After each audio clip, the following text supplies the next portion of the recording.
வசந்தா, உங்க அம்மா என்ன சொன்னாங்க? அத பத்தி நீ என்கிட்ட எதுவுமே சொல்லியே. என்ன வசந்தா, நான் கேட்டுக்கிட்டே இருக்கேன், நீ பாட்டுக்கு பேசாம இருக்கியே.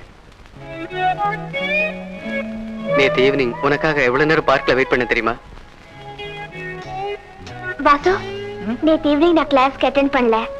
உன் நோட்டை கொஞ்சம் கூட நோட்ஸ் எழுதிக்கிறேன். Okay, thank you.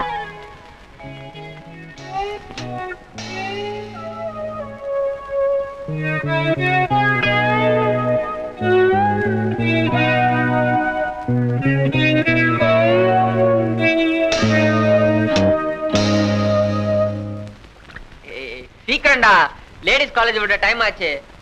பாத்தியாடா, புளியும் கூட தேறிட்டான். அவன் ஆளுதான்டா இத்தனும் இருக்கான். மத்ததெல்லாம் அதான் ஐயா நம்ம மேடத்துக்கிட்டே போய் வேலையை காமிச்சிருக்காரா.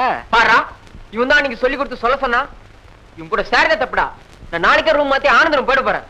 ஏண்டா வாசு, இப்ப கொஞ்ச நாளா காலேஜ் விட்டதான் ஆனந்த பார்க்கவே முடியறது இல்லையே. எங்கடா போயிடுறான்? அது தெரியாதா உனக்கு? அவன் காலேஜ் விட்டதும் எப்ப பார்த்தாலும் சாந்தி சந்தையே கதின்னு கிடக்குறானா. இவ்வளவு அழகான கலர்லாம் விட்டு அப்படி என்னதான் அங்க சோத்தை கண்டானோ. வசந்தா என்னடானா?